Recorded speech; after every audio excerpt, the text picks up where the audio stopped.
வணக்கம். இந்த வீடியோவில் பழனிக்கு பக்கத்தில் இருக்கக்கூடிய கணக்கம்பட்டி சித்தர் அழுக்கு மூட்டை சாமியுடைய வரலாறை பற்றி பார்க்கலாம் வாங்க. இந்த சாமியை பற்றி சொல்லணும் அப்படின்னு சொன்னால், ஒரு காலகட்டத்தில் எல்லாம் ராமேஸ்வரம் பக்கம் போகிறவங்க ராமேஸ்வரத்தில் சாமி கும்பிட்டுட்டு அப்படியே உத்தரகோசமங்கை, தேவிப்பட்டினம், திருப்புல்லானி இப்படின்னு நிறைய கோயில்களை பார்த்துட்டு அவங்க ஊருக்கு திரும்பி வருவாங்க. அது மாதிரி இன்னைக்கு தேதிக்கு பழனிக்கு சாமி கும்பிட போகிறவங்க, முருகனை பார்க்க போகிறதுல நிறைய பேர் பழனி வரைக்கும் வந்துட்டோம், கணக்கம்பட்டி சித்தர் கோயிலுக்கும் போயிடுவோம் அப்படின்னு சொல்லி இந்த கணக்கம்பட்டி சித்தரை பார்த்துட்டு வீட்டுக்கு திரும்பக்கூடியதை ஒரு முக்கியமான வழக்கமாகவே மாற்றிருக்காங்க.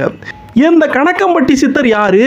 முருகனை பார்க்க போன இடத்துல இப்படி இன்னொருத்தரை சித்தர்னு சொல்லி ஒருத்தருடைய சமாதியில் போய் அவரை கும்பிட்டு வரக்கூடிய வழக்கம் எப்போ இருந்து வந்துச்சு? இவர் அவ்வளவு பெரிய சாமியா அப்படின்னு நமக்கு நிறைய கேள்விகள் இருக்கலாம். ஆனால் கணக்கம்பட்டி சித்தர் யாரு அப்படின்னு இது வரைக்கும் தெரியாதவங்க கூட இவருடைய படத்தை ஏதோ ஒரு இடத்துல கண்டிப்பாக பார்த்துருப்போம். அது ஒரு ஹோட்டலாக இருக்கலாம், இல்லைன்னா ஜவுளி கடையாக இருக்கலாம், முடிவெட்ட போகிற கடையாக இருக்கலாம், இல்லை எதுவுமே இல்லைன்னா ஏதாவது பஸ்ஸில் வச்சுருப்பாங்க. எப்படி இந்த கணக்கம்பட்டியாருடைய படமானது பொது வெளியில நிறைய இடங்கள்ல மக்களால அவங்களுடைய குருநாதராக ஏற்றுக்கொள்ளப்பட்டு கும்பிடப்படக்கூடிய நிலைமை உருவாயிருக்கு.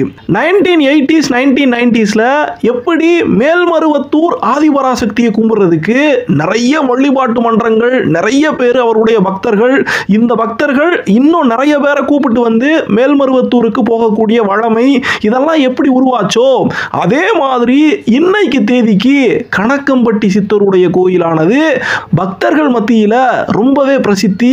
இதுல நிறைய பக்தர்கள் அவங்க ஊர்ல இருந்து இன்னும் புதுசா பக்தர்களை கொண்டு வந்து இந்த கணக்கம்பட்டி சித்தரை அறிமுகப்படுத்திக்கிட்டு இருக்காங்க. சரி, எல்லாம் சரி.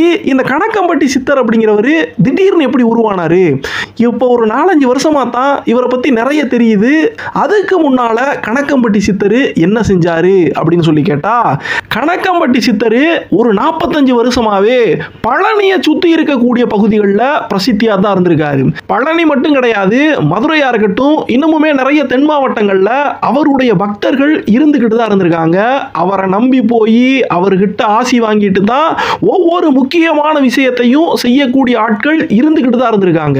ஆனா இன்னைக்கு இந்த கணக்கம்பட்டி சித்தருடைய வழிபாடானது நம்ம நினைச்சு பார்க்க முடியாத அளவுக்கு ரொம்பவே வளர்ந்திருக்கு. ஓம் நமோ சர்க்குருவே போற்றி அப்படின்னு இவருக்கான மந்திரங்களா இருக்கட்டும், இவருக்காகவே எழுதப்பட்டு இசையமைக்கப்பட்டு பாடக்கூடிய பாட்டுகளா இருக்கட்டும், 18 சித்தர்களை சுத்தி வச்சு நடுவுல முருகப்பெருமானையோ அகத்தியரையோ வச்சு நம்ம கேலண்டர் பார்த்திருப்போம். அதுல முருகரோ அகத்தியரோ இருக்கக்கூடிய இடத்துல எந்த அழுக்கு மூட்டை சித்தர் கணக்கம்பட்டியாருடைய படங்கள் வச்சு கேலண்டர்கள் வந்துகிட்டு இருக்கதை பார்க்கலாம். இதுக்கெல்லாம் ஒரு படி மேல போய் முருகப்பெருமானுடைய அவதாரமாக இந்த பூமிக்கு வந்தவர் தான் கணக்கம்பட்டி சித்தர் அப்படின்னு சொல்லி அவருக்கான உற்சவ சிலை, அவருக்கான அந்த திருவுருவ சிலையானது கையில வேல் கொடுத்து, முருகப்பெருமான் எப்படி கையில வேல் பிடிச்சிருப்பாரோ அது மாதிரி அவருக்கு சிலை செஞ்சு அந்த சிலைக்கு சின்னதா தேரோட்டம் எல்லாம் நடத்துறாங்க. அதே மாதிரி சாய்பாபா சாமி எப்படி வடக்க ரொம்ப பிரசித்தியா இருந்து தமிழ்நாடு முழுக்க இப்ப பரவி இருக்காரோ, அப்படி ஒரு சாய்பாபாவை போல சாமியாக மக்கள் இவரை பார்க்க ஆரம்பிக்கிறாங்க. சில படங்கள்லாம் சாய்பாபா எப்படி போஸ் கொடுத்திருப்பாரோ அதே மாதிரியான போஸ்கள்ல சாமிகள், இந்த கணக்கம்பட்டி சாமிகள் இருக்கிற மாதிரி அப்படி படங்களை உருவாக்கி மக்கள் அவரை வணங்க ஆரம்பிக்கிறாங்க. இதையெல்லாம் பார்க்கும்போது இவருக்கு பின்னால ஒரு மிகப்பெரிய பக்தர்கள் கூட்டம் இருக்கு. அந்த பக்தர்கள் கூட்டம் இவர் சித்தர் மட்டும் கிடையாது, சித்தரையும் தாண்டி கடவுளுடைய ஒரு அவதாரமாக, கடவுளே பிறந்து வந்தவராக, கடவுளாகவே வாழ்ந்தவர் கணக்கம்பட்டி சித்தர் அப்படின்னு சொல்லும்படியாக அவங்க செய்யக்கூடிய வழிபாட்டு முறைகளை எல்லாம் நம்மளால பார்க்க முடியுது. சரி, சாதாரண மனிதர்கள் அந்த ஊரை சுத்தி இருக்கக்கூடியவங்க அப்படியே கொஞ்சம் சொல்லி இவர் கொஞ்சம் பிரசித்தி ஆயிட்டாரு அப்படின்னு சொல்லி பார்த்தா, சாதாரண மனிதர்கள் மட்டும் கிடையாது, மிகப்பெரிய ஆட்கள் எல்லாம் இவரை தேடி வர்றாங்க. அரசியல்வாதிகளா இருக்கட்டும், சினிமாக்காரங்களா இருக்கட்டும், பிசினஸ்மேனா இருக்கட்டும், இவங்கெல்லாம் இவரை தேடி இவருடைய அந்த கோயிலுக்கு வந்துட்டு போறாங்க. இவங்க மட்டும் இல்லாம காவல்துறை அதிகாரிகள் கூட நிறைய பேர் இந்த கணக்கம்பட்டி சாமிக்கு பக்தர்களா இருக்காங்க. இவ்வளவு பேரும் பெருமையும் இந்த கணக்கம்பட்டி சாமிகளுக்கு எப்படி கிடைச்சிச்சு? உண்மையாவே இந்த கணக்கம்பட்டி சாமியார் அப்படி என்னென்ன அற்புதங்களை பண்ணாரு, இவர் பிறந்தது எப்படி, வளர்ந்தது எப்படி அப்படின்னு டீட்டெயில்டா பார்க்க போறோம். கணக்கம்பட்டி சாமியாருக்கு மூட்டை சாமி, அழுக்கு மூட்டை சாமி அப்படின்னு ஏன் பேர் வந்துச்சு அப்படின்னு சொல்லி கேட்டா, அவருடைய தோல்ல ஒரு அழுக்கு மூட்டையானது எப்பயுமே இருக்கும். நம்ம பார்க்கும்போது ரொம்பவே சாதாரணமான ஒரு உருவம். நம்ம ஊர்ல எல்லாம் வயசான தாத்தாக்கள் எப்படி இருப்பாங்களோ அப்படி ரொம்பவே ஒரு சாதாரணமான மனிதராக நமக்கு காட்சி கொடுப்பாரு. பச்சை கலர்ல அழுக்கான ஒரு சட்டை போட்டிருப்பாரு. அவர் செய்யக்கூடிய சில விஷயங்களை பார்க்கும்போது இவர் இப்ப எதுக்காக இப்படி பண்ணிக்கிட்டு இருக்காரு அப்படின்லாம் நமக்கு சந்தேகத்தை உருவாக்கும்படியாக நிறைய வேலைகளை பார்ப்பாரு. ஒரு மரம் இருந்துச்சுன்னா அந்த மரத்தை சில நேரங்கள் அப்படியே சுத்திக்கிட்டே இருப்பாரு. ஏன் இந்த மரத்தை சுத்திக்கிட்டு இருக்காரு, இவர் யாரு அப்படின்னு நமக்கு நிறையவே குழப்பங்கள் உருவாகும். உண்மையை சொல்லணும் அப்படின்னு சொன்னா, இது வரைக்கும் கணக்கம்பட்டி சித்தரை யாராவது ஒருத்தவங்க தெரியாம இருக்காங்க, அவங்க யாருமே இல்லாத இடத்துல திடீர்னு அவரை பார்க்கறாங்க அப்படின்னு சொன்னா, கொஞ்சம் மனநிலை பாதிக்கப்பட்ட ஒரு மனிதர் இங்க இருக்காரு, ஒரு பெரியவர் இருக்காரு அப்படிதான் பார்ப்பாங்க. அவங்க நினைக்கிறத அப்படியே உறுதிப்படுத்தும் விதமாக சில சமயத்துல அவர் நிறைய திட்டுவாரு. சுத்தி இருக்கவங்களை, அவரை வேடிக்கை பார்க்கறவங்களை எல்லாம் அவர் திட்டுவாரு. அப்படி திட்டும் போது இவர் மனநலம் பாதிக்கப்பட்டவர் தான் அப்படின்னு நிறைய பேர் நம்பி இருக்காங்க. ஒரு காலகட்டத்தில் இவர் மனநலம் பாதிக்கப்பட்டவர் தான், இவரை பெரிய சாமி மாதிரி எடுத்து கும்பிடுறீங்களேன்னு சொல்லிட்டு அவருக்கு எதிராக நிறைய பேர் பேசியிருக்காங்க. நிறைய பேர் அவரை தாக்கலாம் முயற்சி பண்ணியிருக்காங்க. ஆனாலும் அத்தனையையும் தாண்டி நம்ம மேல சொன்ன மாதிரி ஒரு முருகனுடைய அவதாரமாக, ஒரு சாய்பாபாவுடைய அம்சமாக அந்த அளவுக்கு இவரை பெரியவராக வச்சு இந்த உலகம் ஏன் கொண்டாடிக்கிட்டு இருக்கு அப்படின்னு சொல்லி கேட்டா, இவரை பார்க்கும்போது ஒரு நித்யானந்தா மாதிரியான சாமியை பார்த்தா கூட நம்ம போய் அவர் காட்டக்கூடிய அந்த ஜெகஜால வித்தைகளை எல்லாம் பார்த்து போய் அவரை சாமின்னு ஏத்துக்கக்கூடிய ஒரு கூட்டம் இருக்கு. அப்படி இல்லைன்னா மௌன சாமிகள் பெருசா ஒன்றும் சொல்ல மாட்டாங்க, அமைதியா இருப்பாங்க. காவி வேட்டியை கட்டிக்கிட்டு அமைதியாக உட்கார்ந்து இருக்கக்கூடிய சில சாமிகளை போய் நம்ம சாமின்னு ஏத்துப்போம். இல்லைன்னா நிறைய உரை நிகழ்த்தக்கூடிய சாமிகளை பத்தி எக்கச்சக்கமா பேசக்கூடியவங்களை நம்ம பெரிய குருநாதர் சாமி அப்படின்னு எடுத்துப்போம். ஆனா உண்மையாகவே இவரு அப்படி நம்ம சொல்லக்கூடிய எந்த ஒரு வட்டத்துக்குள்ளேயும் வரமாட்டாரு. நல்லபடியா உடை உடுத்த மாட்டாரு, ரொம்ப அழகா தெளிவா எல்லார்ட்டையும் பேச மாட்டாரு, மற்றவங்களை கவர மாட்டாரு, வசீகரிக்கக்கூடிய எந்த வேலைகளையும் செய்ய மாட்டாரு. முடிஞ்சா திட்டுவாரு, இன்னும் கொஞ்சம் விட்டா அடிக்க கூட செய்வாரு. சில பேருக்கு நம்ம புரிஞ்சுக்கிறவே முடியாத சம்பந்தம் இல்லாத சில வேலைகளை எல்லாம் கொடுப்பாரு. ஒரு மரத்தை சுத்திவான்னு சொல்லுவாரு, அங்க குழி வெட்டுப்பாம்பாரு, அந்த குழியை இன்னொருத்தரை கூட்டு மூடுப்பான்னு சொல்லுவாரு, ஒரு பாறையை வச்சு இந்த பாறையை தள்ளு அப்படிம்பாரு, ஒரு இடத்துல இருக்கக்கூடிய கல்லை எல்லாம் பிறக்கிட்டு போய் இன்னொரு இடத்துல போடும்பாரு, அப்புறம் குப்பைகள்லாம் இருந்துச்சுன்னா அந்த குப்பையை புறம் பிறக்கி போடும்பாரு. இப்படின்னு இவரை பார்க்க வரக்கூடிய பக்தர்களை, இவர்கிட்ட குறி கேட்கக்கூடிய அருள் வாக்கு கேட்க வரக்கூடிய பக்தர்களை எல்லாம் நிறைய இந்த மாதிரியான வேலைகளை எல்லாம் செய்ய வைப்பாரு. மற்ற பெரிய பெரிய சாமியார்கள் அப்படின்னு நம்ம ஒரு லிஸ்ட் போட்டு வச்சிருக்கோமே, அந்த சாமியார்கள் பண்ணக்கூடிய ஒரு விஷயத்தை கூட இவர் செய்ய மாட்டாரு. இவர் செய்யக்கூடியதையெல்லாம் நம்மளால புரிஞ்சிக்கவே முடியாது. ஆனா ஒரு காலகட்டத்துக்கு அப்புறமா இவரால் பயனடைந்த பக்தர்கள் எல்லாம் இவர் செய்யக்கூடிய ஒவ்வொரு விஷயத்துக்கு பின்னாலையும் அர்த்தங்கள் கண்டுபிடிக்க ஆரம்பிச்சாங்க. இந்த அர்த்தங்கள் எல்லாம் அவங்களுடைய வாழ்க்கையில அவங்க அடைஞ்ச பயனை வச்சு, நான் இதை பண்ணினேன், எனக்கு இது நடந்துச்சு, அதனால ஒருவேளை நான் பண்ணின அந்த சாமிகள் செய்ய சொல்லி நான் பண்ணினனே, அந்த கல்லை தூக்கி போட்டேன், அந்த குப்பையை அள்ளி போட்டேன், அந்த பாறையை போய் தள்ளிக்கிட்டு இருந்தேன், அதையெல்லாம் நான் பண்ணினதுனால என்னுடைய வாழ்க்கையில ஒரு மிகப்பெரிய மாற்றம் நடந்துருச்சு. என்னை ஏதோ ஒரு பீடை பிடிச்சிக்கிட்டு இருந்திருக்கு, என்னை ஏதோ ஒரு பிணி பிடிச்சிக்கிட்டு இருந்திருக்கு, அதெல்லாம் அந்த ஒரு வேலையை நான் பார்த்துட்டு வந்ததுக்கு அப்புறமா என்னை விட்டு போயிருச்சு. அதனால அந்த சாமி செய்ய சொன்ன அந்த விஷயங்களுக்குள்ள ஒரு முக்கியமான கருத்து இருக்கு. ஒருவேளை நமக்கு அதை புரிஞ்சுக்கிறதுக்கு சக்தி இல்லாம இருக்கலாம், ஆனா அவருடைய பாதம் பட்ட இடத்துல அவருடைய பார்வைக்கு முன்னால அவர் செய்யக்கூடிய இந்த சின்ன சின்ன வேலைகளை எல்லாம் நான் செய்யும் போது என்னுடைய பாவ கணக்குகள் எல்லாம் தீர்க்கப்படுது. அந்த பாவங்களை எல்லாம் கணக்கம்பட்டி சாமியார் தான் என்கிட்ட இருந்து தீர்த்தெடுத்து என்ன நல்ல மனுஷனாக, யோகக்காரனாக, அதிர்ஷ்டக்காரனாக அங்கிருந்து என்னை மாத்தி திரும்பி அனுப்பியிருக்காரு அப்படின்னு நிறைய பேரு அவர் செய்ய சொன்ன அந்த வேலைகளுக்கு பின்னால நிறைய அர்த்தங்களை கொடுக்க ஆரம்பிச்சாங்க. இதுலயும் ஒரு படி மேல போய் இந்த கணக்கம்பட்டி சாமி எப்பவுமே ஒரு அழுக்கு மூட்டையவே கையில வச்சிருப்பாரு. அதனாலதான் அவரை அழுக்கு மூட்டை சாமின்னு சொன்னாங்கன்னு சொல்றோம் பாத்தீங்களா. இந்த அழுக்கு மூட்டையெல்லாம் சாதாரணமான அழுக்கு மூட்டை கிடையாது. நம்ம போய் அவரை பார்க்கும்போது நம்முடைய பாவத்தை எல்லாம் தீர்க்கிறதுக்காக எல்லா பாவத்தையும் சுருட்டி எடுத்து அந்த பாவ மூட்டைக்குள்ள நமக்கே தெரியாம சூழ்ச்சமமாக அவர் வச்சிருக்காரு. வச்சிருக்காரு. அதனாலதான் அந்த பாவ மூட்டையை, அந்த அழுக்கு மூட்டையை மட்டும் வேற யாரையுமே தொடவிட மாட்டாரு இந்த சாமி அப்படின்னு ஒரு கருத்து சொல்லப்படுது.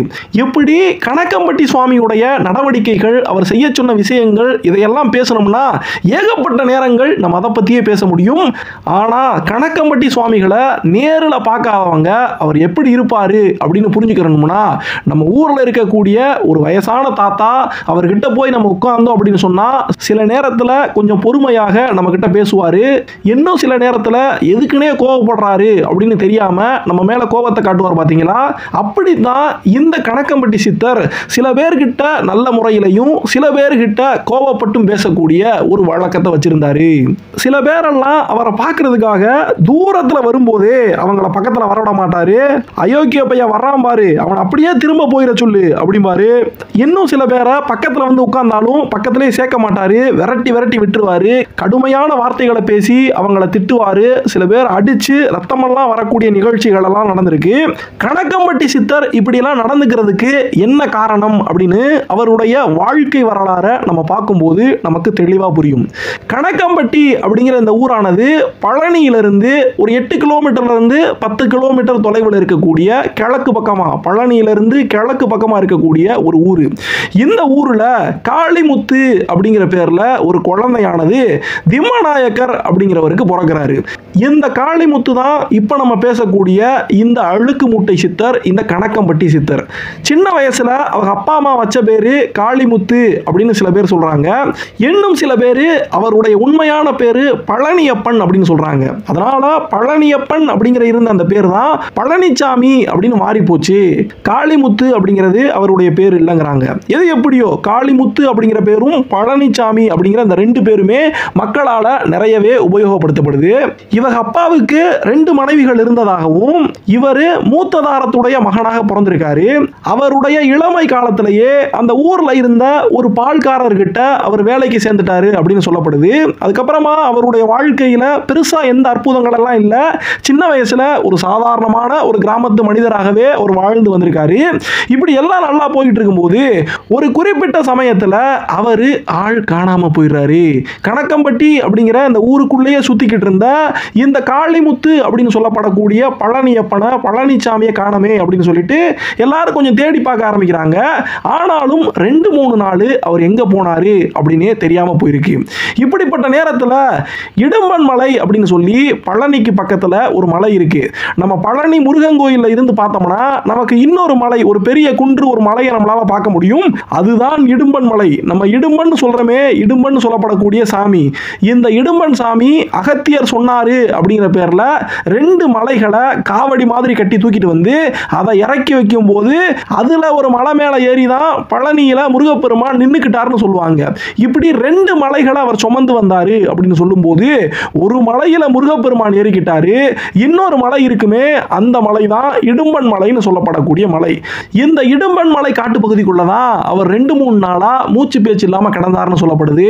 அவர் எப்படி இடும்பன் மலை காட்டுப்பகுதிக்குள்ள போய் இருந்தாரு அப்படின்னு சொல்லக்கூடியதுல நிறைய மாற்று கருத்துக்கள் சொல்லப்படுது. அதனால எப்படி அவர் போய் இடும்பன் மலை காட்டுக்குள்ள கிடந்தாரு அப்படின்னு நம்ம பேச போறது கிடையாது. ஆனா 2-3 நாளுக்கு அப்புறமா தான் போய் இடும்பன் மலை காட்டுக்குள்ள கிடந்த அவரை கண்டுபிடிச்சு கொண்டு போய் ஹாஸ்பிட்டல்ல சேர்க்கிறாங்க. அப்படி சேர்க்கும் போது டாக்டர் அவரை பரிசோதனை பண்ணிட்டு இவருடைய உயிர் எப்பவோ பிரிஞ்சு போயிருச்சு அப்படின்னு சொல்லி அருவாக்கோட்டைன்னு சொல்லப்படக்கூடிய போஸ்ட்மார்ட்டம் பண்ணக்கூடிய இடத்துல இவருடைய உடம்ப வச்சிடறாங்க. இப்படி ஊர் மக்கள் எல்லாரும் நம்ம கூட சுத்தி திரிஞ்சுக்கிட்டு இருந்த இவர் இறந்து போயிட்டாரே அப்படின்னு வருத்தத்தில் இருக்கும்போது மறுநாள் டாக்டர் வந்து அவருடைய பிரேத பரிசோதனையை ஆரம்பிக்கிறதுக்காக வந்து சேர்றாங்க. வந்து பார்க்கும்போது அந்த போஸ்ட்மார்ட்டம் பண்றதுக்காக ஆஸ்பத்திரியில் வச்சிருந்த அவருடைய உடலானது அங்க இருந்து காணாம போயிருக்கு. அருவாக்கோட்டையில இருந்து இறந்து போனவருடைய உடல் காணாம போயிருச்சே அப்படின்னு எல்லாரும் பதபதச்சு போயிருக்கும் போது இவர் மறுபடியும் அந்த இடும்பன் மலை காட்டுக்குள்ள ஒரு இடத்துல உட்கார்ந்து தவம் பண்ணக்கூடிய நிலைமையில காணப்பட்டாரு அப்படின்னு சில பேர் சொல்றாங்க. இன்னும் சில பேர் அவர் தவமெல்லாம் பண்ணல, ஆனா அவர் இறந்து போயிட்டாரு அப்படின்னு சொல்லப்பட்டது உண்மைதான். அதுக்கப்புறமா எப்படியோ அருவாக்கோட்டையிலிருந்து மாயமானாரு, மறுபடியும் பழனி வீதிகளில் சுத்தி திரியறதை தான் பார்த்தோங்கிறாங்க. எது எப்படியோ அந்த காளிமுத்துன்னு சொல்லப்படக்கூடிய பழனிசாமி அருவாக்கோட்டையிலிருந்து எப்படி மாயமானாரு அப்படின்னு யாருக்கும் தெரியல. எப்படி உயிர் பெற்று வந்தாரு, உயிர் பெற்று பெற்று வந்ததுக்கு அப்புறமா அவருடைய வாழ்க்கையில என்னெல்லாம் நடந்துச்சு அப்படின்னு சொல்லி பார்க்கும்போது, அவருடைய வாழ்க்கையில இப்படி ஒரு முக்கியமான கட்டத்தை தாண்டினதுக்கு அப்புறமா இவ்வளவு காலமாக மக்கள் பார்த்து வந்த அந்த காளிமுத்துவாக இவர் இல்ல. இவருடைய போக்குல, இவருடைய நடவடிக்கையில நிறைய மாற்றங்கள் உருவாச்சு. எதுலையுமே நாட்டம் செலுத்தாம இடும்பன்மலை, சிவங்கோயில், உச்சினி மகாளியம்மன் கோயில், காந்தி மார்க்கெட்டு இப்படின்னு நிறைய இடங்கள்ல, இந்த பழனியை சுத்தி இருக்கக்கூடிய பகுதியில் நிறைய இடங்கள்ல அவர் சுத்தி சுத்தி திரிஞ்சுக்கிட்டே தான் இருந்தாரு. முக்காலத்தையும் உணர்ந்த ஞானியாக, பஞ்சபூதங்களை எல்லாம் கட்டுப்பாட்டுக்குள்ள வைக்கக்கூடியவராக இந்த ஒரு காலகட்டத்தில் அவர் உருமாறினாரு அப்படின்னு அவருடைய பக்தர்களால் நம்பப்படுது. விலங்குகள், பறவைகள் இது அத்தனை பேசுறதும் அவருக்கு புரியும். ஆனா வெளியில காட்டிக்க மாட்டாரு அப்படின்னும் இவரை பத்தி சொல்லப்படுது. சுமாரா அவருக்கு ஒரு 45 வயசு இருக்கும். அது வரைக்குமே பழனியுடைய அந்த நகரத்துடைய தெருக்கள்ல தான் இவர் சுத்தி திரிஞ்சுக்கிட்டு இருக்காரு. கொஞ்சம் கொஞ்சமா தான் மக்களுக்கு இவருடைய அருமையானது புரிய வந்துச்சு அப்படிங்கிறாங்க. இந்த காலகட்டத்தில் தான் துணிகள் எல்லாம் இருக்கக்கூடிய அழுக்கு மூட்டையை அவர் சுமந்து திரியக்கூடிய அந்த விஷயங்களை எல்லாம் நடக்குது. அதனாலேயே இவர் யாருன்னு தெரியாத மக்கள் எல்லாம் இவரை அழுக்கு மூட்டை சித்தர் அப்படின்னு கூப்பிட ஆரம்பிச்சிருக்காங்க.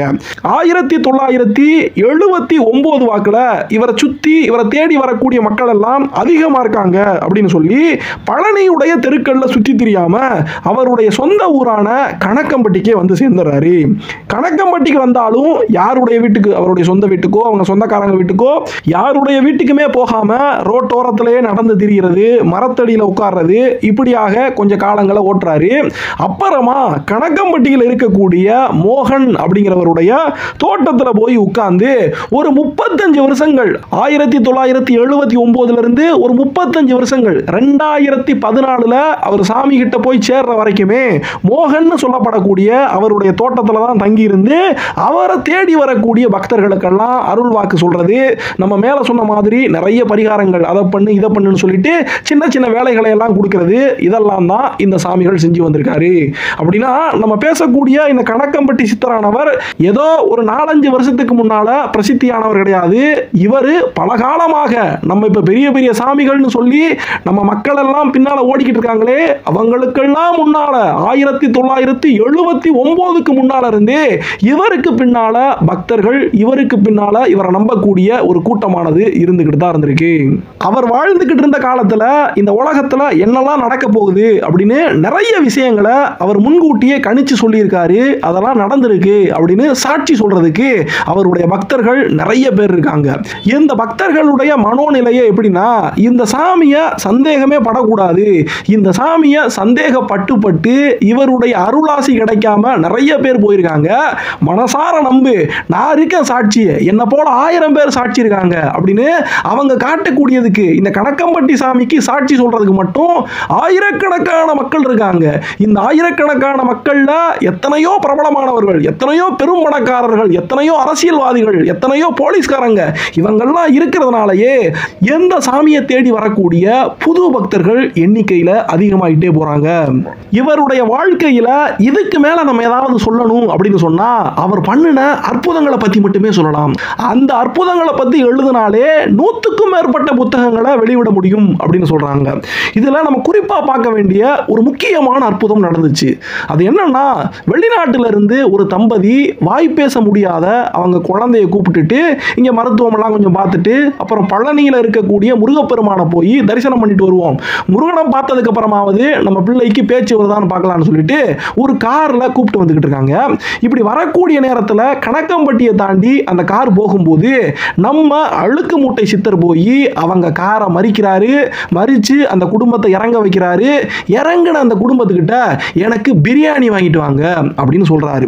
இதனால இப்படி பெரியவர் கேட்கிறாரு, திடீர்னு வண்டியை மறிச்சிட்டாரு அப்படின்னு அவங்க திணறி போய் இருக்கும்போது அந்த ஊர்ல அவரை சுத்தி இருக்கக்கூடிய மக்கள் எல்லாம் சாமிக்கு ரொம்பவே சக்தி அதிகம், அவர் சொல்ற மாதிரி ஒரு பிரியாணி வாங்கி கொடுங்க அப்படின்னு சொல்றாங்க. அதனால வேற வழி இல்லாம அவருக்கு ஒரு பிரியாணியை வாங்கி கொண்டு வந்து இவங்க கொடுக்குறாங்க. இந்த குடும்பம் இப்போ ஒரு கார்ல வந்துகிட்டு இருக்கே, அந்த குடும்பமானது ஒரு சைவ உணவு பழக்கம் இருக்கக்கூடிய குடும்பம். இவர் கேட்டுட்டாரேங்கிறதுக்காக இவங்க அசைவ உணவு பிரியாணி வாங்கி கொடுத்துருக்காங்க. அப்போ திடீர்னு இந்த சாமி என்ன சொல்லியிருக்காரு, அந்த பிரியாணியை வாங்கி கொண்டு வந்த அந்த அம்மாவை பார்த்து இந்த பிரியாணியை பிரித்து வாய் பேச முடியாமல் இருந்த அவருடைய மகனுக்கு ஊட்ட சொல்கிறாரு. அந்த அம்மா என்னடானா யோசிக்கிறாங்க, நம்ம என்னடானா சைவ உணவு சாப்பிடுவோம், இவர் ஏதோ பெரியவர் கேட்டாருன்னு சொல்லி நம்ம மரியாதைக்காக வாங்கி கொடுத்துட்டோம், இவர் என்னடானா நம்ம பையனுக்கு இந்த சாப்பாட்டை ஊட்ட சொல்கிறாருன்னு சொல்லிட்டு அவங்க தயங்கி தயங்கி அந்த பொட்டலத்தை, அந்த பிரியாணி பொட்டலத்தை பிரித்து பார்த்துருக்காங்க. பார்த்தா உள்ள அவங்க வாங்கிட்டு வந்த பிரியாணி இல்லை, அது சாம்பார் சாதமாக மாறி இருந்துச்சுங்கிறாங்க.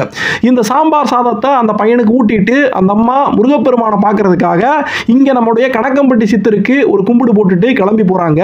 அப்படி போகக்கூடிய வழியிலேயே ஒரு காரானது அவங்கள மோத வருது. அப்போ வாய் பேசாமல் இருந்த அந்த சின்ன பையன் அம்மா கார் வருது அப்படிங்கிற மாதிரி ஒரு விஷயத்தை பேசினாராம்.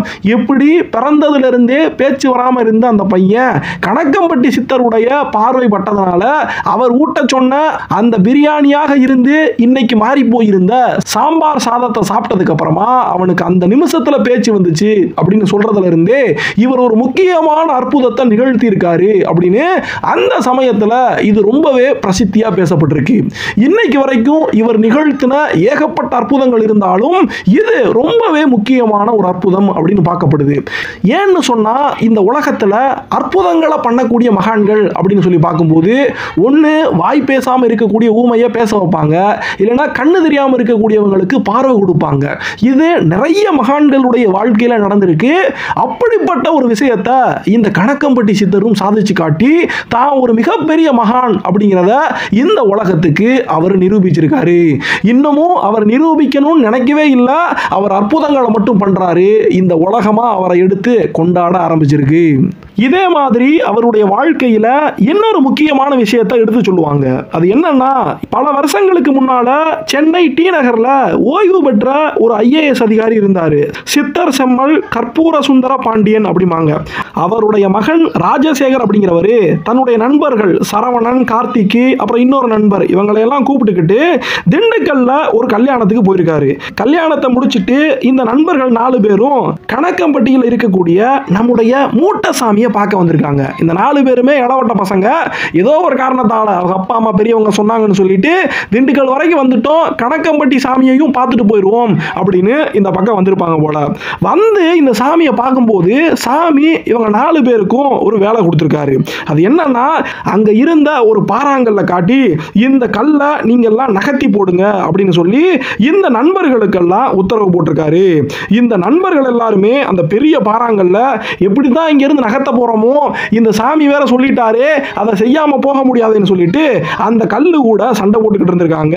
அவங்களால நகர்த்தவே முடியல.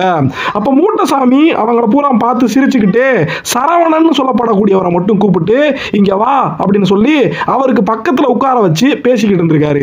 இந்த 3 பேரும் கஷ்டப்பட்டு போராடி போராடி பார்த்தும் அந்த கல்லை ரொம்ப தூரம் நகர்த்த முடியல, சில அடிகள் மட்டுமே நகர்த்தி இருக்காங்க. மூட்டசாமி இதையெல்லாம் பார்த்துக்கிட்டே உட்கார்ந்துருக்காரு. அப்போ பக்கத்துல கூப்பிட்டு சரவணன் ஒருத்தர் உட்கார வச்சிருந்திருக்காரு பாத்தீங்களா, அந்த சரவணன் கிட்ட சாமி எனக்கு சாப்பாடு வாங்கி கொடுக்குறியா அப்படின்னு சொல்லி கேட்டிருக்காரு. உடனே சரவணனும் பெரியவர் கேட்டுட்டாரு அப்படின்னு சொல்லி கார்ல போய் பழனிக்கே போய் ஒரு நல்ல சாப்பாடு வாங்கி கொண்டு வந்து சாமிகளுக்கு கொடுத்துருக்காரு. சாமி என்ன பண்ணியிருக்காரு, ரசத்தையும் மோரையும் 2ஐயும் எடுத்து அவர்கிட்ட ஒரு பாட்டில் வச்சிருந்திருக்காரு. அந்த பாட்டில் ஊற்றி நல்லா கலக்கி இந்தாப்பா குடி அப்படின்னு சரவணங்கிட்டே கொடுத்துட்டாரு. வந்திருக்கிறது எல்லாமே பெரிய பெரிய பணக்கார வீட்டு பசங்க. இப்படி ஏதோ சாமியை பார்க்க வந்தோம், அவர்கிட்ட அருளாசி வாங்கணும், மெட்ராஸ்க்கு போனோம் அப்படின்னு இல்லாம அவருக்கு சாப்பாடு வாங்கி கொடுக்கிறது கூட சரி, ஆனா அவர்கிட்ட இருந்த ஒரு பாட்டில் இப்படி மோரையும் ரசத்தையும் கலந்து இந்தாப்பா குடின்னு கொடுக்குறாரு, இதை எப்படி குடிக்கிறது அப்படின்னு அவங்களுக்குள்ள கொஞ்சம் தயக்கம் இருந்திருக்கும். இருந்தாலும் சரவணன் இந்த சாமி கொடுத்துட்டாருன்னு ஏதோ அவர் மேல இருந்த ஒரு நம்பிக்கையில அதை வாங்கி குடிச்சிருந்திருக்காரு. அப்படி குடிக்கும் போது அது சாதாரணமான ரசமாகவும் மோராகவும் இல்லாம தேவாமிர்தமாக அவருக்கு இனிச்சிச்சு அப்படின்னு சொல்லப்படுது. எப்படி சாமி கைப்பட்டு சாதாரணமான மோரு ரசமுமே இப்படி மாறி போயிருக்கே அப்படின்னு சரவணன் ரொம்பவே ஆச்சரியத்தோட அதை குடிச்சு முடிச்சு பார்க்கும்போது அதே நேரத்தில் 3 பேர் அந்த பக்கம் கல்லை தள்ளிக்கிட்டு இருக்காங்க பாத்தீங்களா, சாமி அவனை மட்டும் பக்கத்தில் உட்கார வச்சிருக்கீங்களே, எங்களுக்கு எப்ப விடுதலை கொடுப்பீங்க அப்படின்னு யோசனையோடையே அவங்க தள்ளிக்கிட்டு இருக்கும்போது சாமி சிரிச்சுக்கிட்டே சரி போது வாங்கப்பான்னு சொல்லி அவங்களையும் கூப்பிட்டு அதுல ராஜசேகர் கார்த்தின்னு சொல்றோம் பாத்தீங்களா, இவங்க 2 பேரை மட்டும் அந்த கல்லு மேல கொஞ்சம் படுத்து எந்திரிச்சு வாங்க அப்படி சொல்லி கல்லு மேல படுத்து எந்திரிச்சு வர சொல்லி அதுக்கப்புறம் 4 பேரையும் சென்னைக்கு போயிட்டு வாங்க அப்படின்னு திரும்பி அனுப்புனாராம். இந்த 4 பேர் வந்து இப்படி சாமியை பார்த்துட்டு போயிருக்காங்களே, பல வருஷங்களுக்கு முன்னால பார்த்துட்டு போயிருக்காங்க. அந்த 4 பேருமே இன்னைக்கு மிக உயர்ந்த நிலைமையில இருக்காங்க அப்படின்னு சொல்றாங்க. சாமியுடைய கையால தீர்த்தம் வாங்கி குடிச்சாரே சரவணன், அவர் வேற யாரும் கிடையாது, இன்னைக்கு நம்ம பார்க்கக்கூடிய நடிகர் சூர்யா. சூர்யாவுடைய அவங்க அப்பா அம்மா வச்ச உண்மையான பேரு சரவணன். அந்த சரவணன் தான் இன்னைக்கு நடிகர் சூர்யாவாக வந்து சேர்ந்திருக்காரு. அவருடைய தம்பி இன்னைக்கு நம்ம பார்க்கிறோமே கார்த்தி, கொம்பன் கார்த்தி, அவர் தான் அந்த பாறாங்கல்ல தள்ளிக்கிட்டு இருந்தாரே அதுல ஒருத்தர். ராஜசேகர்னு சொல்றமே அவரு ஒரு மிகப்பெரிய பட தயாரிப்பாளராக இருக்காரு. இன்னொரு நண்பர் கோயம்புத்தூர்ல ஒரு மிகப்பெரிய பிசினஸ் மேனா இருக்காரு. இப்படி இவங்க 4 பேரும் அந்த கல்லை புரட்டி போட்டாங்களே, அந்த இடத்துல தான் இன்னைக்கு இந்த சாமியுடைய சமாதியே இருக்குது அப்படிங்கிறது ரொம்ப குறிப்பிட வேண்டிய விஷயம். இந்த தகவல்களை பூராமே சும்மா இந்த சாமியை சுத்தி இருக்கக்கூடிய பக்தர்கள் எல்லாம் கட்டுக்கதையா கட்டி விட்டுட்டாங்க அப்படின்னு நினைக்க தேவையில்லை. ஒரு ஓய்வு பெற்ற ஐஏஎஸ் அதிகாரின்னு சொன்னமே, அவருடைய மகன் தான் இவங்களை பூரா கூப்பிட்டு வந்தார்னு சொல்றோம் பாத்தீங்களா, அந்த ஐஏஎஸ் அதிகாரி சித்தர்கள் கூறும் ரகசியங்கள் அப்படின்னு அவர் எழுதின புஸ்தகத்துல இந்த ஒட்டுமொத்த உண்மை சம்பவத்தையும் எழுதி வச்சிருக்காரு. இப்ப தெரிஞ்சுக்கலாம் கணக்கம்பட்டி சித்தருடைய அருள் என்ன, அவர் சொல்லக்கூடிய விஷயங்களை எல்லாம் செய்யும் போது மற்றவங்களுடைய வாழ்க்கையில எப்படிப்பட்ட மாற்றங்கள் நடக்குது அப்படிங்கிறத. இப்ப நம்ம கேட்ட அதிசயங்களை தாண்டி இவர் இன்னமுமே நிறைய விளையாட்டுகளை பண்ணியிருக்காரு. அது என்னன்னா, ஒரு பக்தர்கிட்ட 2 ரூபா காசை கொடுத்துட்டு இங்க ஒரு பிள்ளையார் கோயில் கட்டு அப்படின்னு சொல்லியிருக்காரு. 2 ரூபாயை வச்சுட்டு சாதாரண மனுஷன் நான் எப்படி சாமி கட்ட முடியும் அப்படின்னு கேட்கும்போது, உன்னை தேடி ஒருத்தர் வருவாரு அவர் கட்டி கொடுப்பாருன்னு சொல்றாரு. அதே மாதிரியே கொஞ்ச நேரத்தில் ஒரு சொகுசான கார்ல வந்து ஒரு பஞ்சு வியாபாரி இவர்கிட்ட ஏதோ விலாசம் விசாரிச்சிருக்காரு. அப்போ இப்படி ஒருத்தர் வருவாருன்னு கணக்கம்பட்டி சாமியார் சொன்னாரு. அப்படி சொன்னதின் பேரில் அங்க ஒரு விநாயகர் கோயில இவரு இந்த பெரிய பிசினஸ்மேன் கட்டி கொடுத்தாருன்னு சொல்லப்படுது. கணக்கம்பட்டி சுவாமிகள் சில பேருக்கு 18 சித்தர்களுடைய காட்சியை எல்லாம் காட்டியிருக்காருன்னு சொல்லப்படுது. இன்னும் சில பேருக்கு தன்னையே முருகனுடைய வடிவமாக காட்டி கொடுத்தாரு. அப்படியெல்லாம் அதுக்காக சாட்சி சொல்றதுக்கு நிறைய பக்தர்கள் இருக்காங்க. இவர் வாழ்ந்த காலத்துல இவரை தேடி தமிழ்நாடு மட்டும் இல்லாம வெளி மாநிலங்கள் வெளிநாடுகள்ல இருந்தெல்லாம் பக்தர்கள் நிறைய பேர் வந்திருக்காங்க. மலேசியா, சிங்கப்பூர் இந்த பகுதிகளில் இருந்து சாமியை பார்க்கறதுக்கு நிறைய பக்தர்கள் வந்துட்டு போயிருக்காங்க. முடக்குவாதத்தால பாதிக்கப்பட்டிருந்த ஒரு இளவட்ட பையனை மதுரையில இருந்து சாமி கிட்ட தூக்கி வந்திருக்காங்க. அவரை நல்லா உத்து பார்த்து போய் டீ வாங்கிட்டு வா அப்படின்னு இருக்காரு. அவர் சொன்ன மாத்திரத்துல அந்த பையன் எழுந்து போய் டீ வாங்குறதுக்கு கிளம்பியிருக்கான். இப்படிப்பட்ட அற்புதங்கள் எல்லாம் ரொம்ப நேர காலமெல்லாம் எடுத்துக்காம பட்டுன்னு நிறைய அற்புதங்களை சாமி பண்ணி காட்டினாரு அப்படின்னு சாட்சிகள் சொல்லப்படுது. கணக்கம்பட்டிக்கு பக்கத்தில் இருந்த கோம்பைப்பட்டியில ஈஸ்வரன் அப்படிங்கிறவருக்கு இதயத்தில் ஓட்டை இருந்துச்சுன்னு அதுக்கு ஆபரேஷன் பண்ணணும் அப்படின்னு டாக்டர்கள் சொல்லியிருக்காங்க. ஆனா சாமி நீ எங்கேயும் போக வேணாம், இந்த பாலை மட்டும் குடி அப்படின்னு சொன்னாராம். ஏதோ சாமி சொல்றாருன்னு குடிச்சிருக்காரு. இருந்தாலும் சாமி மேல அவருக்கு பெருசா நம்பிக்கை இல்லை. ஆனா மறுநாள் அவர் ஆஸ்பத்திரிக்கு போகும்போது இதயத்தில் ஓட்டை இருந்தது அடையாளமே தெரியல அப்படின்னு அவருக்கு விஷயமானது டாக்டரால சொல்லப்பட்டிருக்கு. ஒட்டஞ்சத்திரத்தில் ஒருத்தருக்கு புத்துநோய் வந்து படுத்த படுக்கையா இருந்தாராம். மூட்டை சாமிகள் கிட்ட அவரை தூக்கி வந்தாங்களாம். இவர் தண்ணியில திருநீரை மட்டும் கலந்து கொடுத்து குடிக்க சொன்னாராம். அடுத்த 3 மாசத்துல அவருக்கு புத்துநோய் குணமாயிருச்சு அப்படின்னு சொல்றாங்க. எப்படி மற்ற சாமிகளோடு கம்பேர் பண்ணும்போது ரொம்பவே வித்தியாசமா இருக்கக்கூடிய கணக்கம்பட்டி மூட்டை சுவாமிகள் நிறைய அற்புதங்களை, இது மாதிரியான அற்புதங்களை நிறைய பேர் பண்ணியிருக்காங்கன்னு அவங்களுடைய பக்தர்கள் நிறைய பேர் சாட்சி சொல்லிக்கிட்டு தான் இருக்காங்க. ஆனா கணக்கம்பட்டி சித்தர் மற்றவங்கள்ல இருந்து, உருவமைப்புல இருந்து, அவருடைய தோரணையில இருந்து, அவருடைய நடவடிக்கைகள் அத்தனையிலுமே வித்தியாசமாக ஒரு சாதாரணமான மனிதனாக நம்ம ஊர்ல இருக்கக்கூடிய நம்ம தாத்தாக்களை போல ஒரு தோற்றத்திலே இருந்து இந்த அற்புதங்களை எல்லாம் பண்ணி காட்டினாரு. யாருக்கிட்டையும் பெருசா எனக்கு நன்கொடை வேணும், அதை செய்ய இதை செய்ய அப்படின்னு அடிச்சு புடுங்காம நம்பி வரக்கூடியவங்களை 4 வார்த்தை வையுவேன், 4 அடி அடிப்பேன், நான் ஏதோ செய்ய சொல்றதை செய்ய, சாப்பாடு வாங்கி கொடுனா சாப்பாடு வாங்கி கொடு, டீ வாங்கி கொடுனா டீ வாங்கி கொடு, நான் கேட்கக்கூடிய ஜூஸை வாங்கி கொடு, உனக்கு தேவையான அத்தனை விஷயத்தையும் நடத்தி கொடுப்பேன் அப்படின்னு கணக்கம்பட்டி சுவாமிகள் இருந்தாரு அப்படின்னு அவருடைய பக்தர்கள் எல்லாம் சாட்சி சொல்லி வர்றாங்க. இப்படி பல அற்புதங்களை பண்ணின இந்த கணக்கம்பட்டி சுவாமி மார்ச் மாசம் 11ஆம் தேதி 2014 அன்னைக்கு ஒரு புனர்பூச நட்சத்திரத்தன்னைக்கு சாமி கிட்ட போய் சேர்ந்துட்டாரு.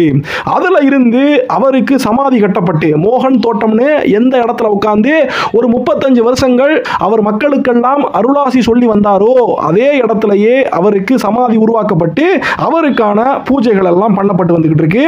இந்த இடத்துல பக்தர்கள் கூட்டம் அலமோதுது, அன்னதானமும் எக்கச்சக்கமா நடத்துறாங்க. சாய்பாபாவுக்கும் இவருக்குமே நிறைய ஒற்றுமை இருக்கு அப்படின்னு சாதிக்கும் விதமாக நிறைய விஷயங்களை எடுத்து சொல்லுவாங்க. சாய்பாபா எப்படி ஒரு பாறை மேல ஒரு கல்லு மேல உட்கார்ந்து அருளாசி கொடுப்பாரோ அதே மாதிரி தான் மூட்டை சாமிகளும் பண்ணியிருக்காரு. சாய்பாபா கிட்ட ஒரு நாய் இருந்துச்சு, அதே மாதிரியே மூட்டை சாமிகள் கிட்டையும் மணின்னு சொல்லப்படக்கூடிய ஒரு நாய் இருந்துச்சு அப்படிங்கிறாங்க. இந்த மூட்டை சாமிகளை ஒரு குறிப்பிட்ட கிராமத்து மக்கள் அவங்களுடைய குலசாமியாவே ஏத்துக்கிட்டாங்க. இன்னும் சில மக்கள் இவரை தேடி வரும்போது இவருக்கு மொட்டை போட்டுக்கிட்டு ஒரு முருகனை கும்புற மாதிரியே கும்பிட்டுட்டு போயிட்டு இருக்காங்க. பிரம்மானுபூதி ஞான சித்தர் ஸ்ரீ சர்க்குரு சச்சிதானந்தம் பழனிசுவாமி சுவாமிகள் அப்படின்னு சொல்லி மோகன் தோட்டத்தில் இவருக்கான சமாதி இருக்குது. சர்க்குரு அப்படின்னு சொன்னா இந்த உலகத்துக்கான குரு, இந்த உலகத்துக்கே இவர் தான் குருநாதர் அப்படின்னு சொல்லக்கூடிய அளவுல சர்க்குருநாதர் அப்படிங்கிற அந்த ஒரு பேரை கொடுத்து இவரை பக்தர்கள் கும்பிட்டுக்கிட்டு இருக்காங்க. இவரை பார்க்கக்கூடிய இடத்துல நிறைய பேப்பர்கள்ல அவங்களுடைய வேண்டுதல்களை எல்லாம் எழுதி பக்தர்கள் கட்டி வரக்கூடிய அந்த ஒரு விஷயத்தையும் நம்மளால பார்க்க முடியுது.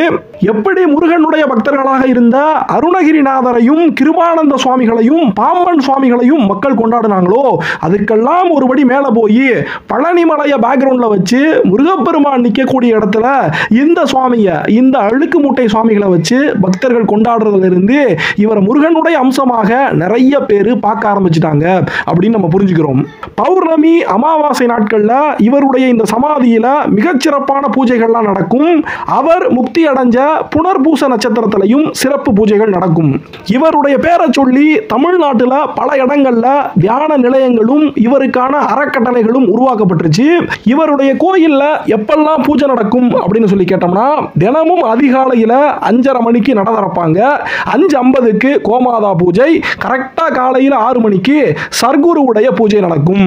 அப்புறம் அதே மாதிரி மதியம் 12 மணிக்கு உச்சிக்கால பூஜை, சாயங்காலம் 6 மணிக்கு சாயரட்ச பூஜை, அப்புறம் நைட் 9 மணிக்கு நடை அடைப்பு செய்வாங்க. 6 மணி 12 மணி 6 மணி 3 நேரத்திலையும் முக்கியமான பூஜைகள் நடக்கும். இந்த புனர்பூச நட்சத்திரம் வரும்போது மதியம் 12 மணிக்கு மாதா மாதம் நடக்கக்கூடிய குரு பூஜை நடக்கும். அன்னைக்கு காலையில் புனர்பூச நட்சத்திரம் வரக்கூடிய நாளில் காலையிலேயே திருவாசகம் முற்றோதல், ஒரு சிவபெருமானுடைய அம்சமாகவும் இவரை பார்க்கக்கூடியவங்க இருக்காங்க. நாயன்மார்களோடும் இவர் ஒப்புமைப்படுத்தி சொல்லப்படுறாரு.